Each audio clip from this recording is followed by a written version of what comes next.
मधुर opticians latest फॅशनच्या चष्म्याच्या frames आणि branded goggles, Ashoknagar road, Satpur, Nashik. आपण पाहतात सार्थक न्यूज.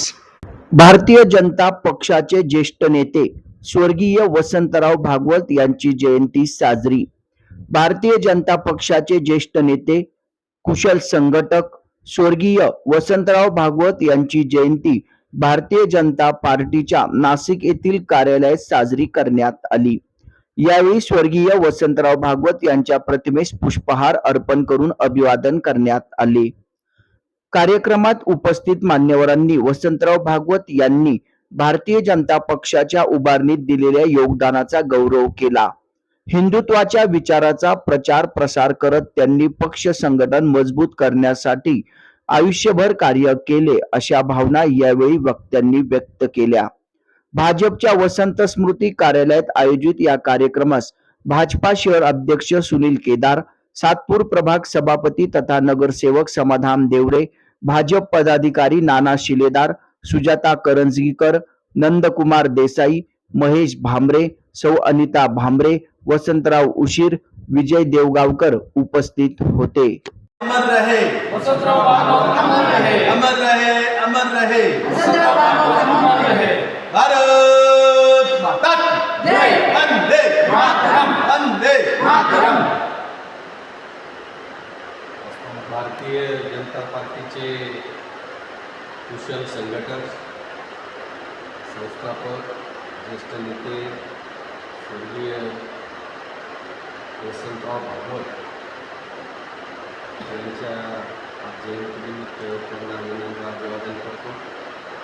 वसंतराव भागवतांविषयी सांगायचं ठरलं तर ज्यावेळेस पक्षाचा एकही लोकप्रतिनिधी नव्हता त्यावेळेस वसंतराव भागवतांनी पक्षाचं काम जनसंघापासून चालू केलं होतं.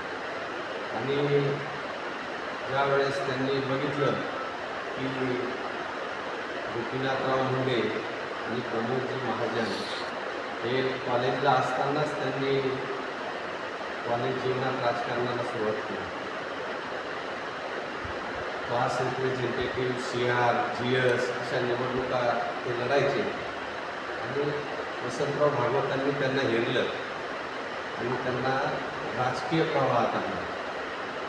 आज जे काही आपण भारतीय जनता पक्षाचा वटवृक्ष बघतोय त्याच्यामागे वसंतराव भागवतांसारखे, रामभाऊ म्हाळगींसारखे, अटलजी, अडवाणी या फार मोठ्या व्यक्ती होत्या. त्यामुळे आज भारतीय जनता पार्टी हा जगातला सर्वात मोठा पक्ष झालेला आहे.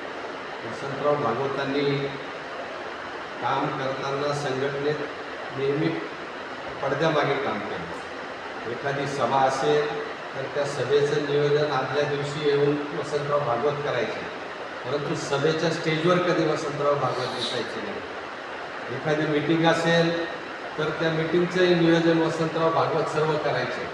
कोणी बोललं पाहिजे, कोणत्या विषयावर बोललं पाहिजे, किती वेळ बोललं पाहिजे, कसा विषय हाताळला पाहिजे, हे सर्व वसंतराव भागवत करायचे.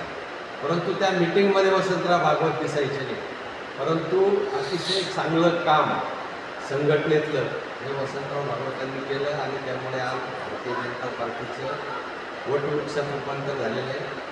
आजच्या दिनी आपण सर्वजण वसंतराव भागवतांना विनम्र अभिवादन करू आणि वसंतराव भागवतांनी जी आपल्याला मार्ग दाखवलेला आहे, जी संघटनेत काम करायची पद्धत दाखवलेली आहे, ती अवलोकन करून आपण याही पुढे पक्षाचं काम आणि देशाची सेवा करत राहू.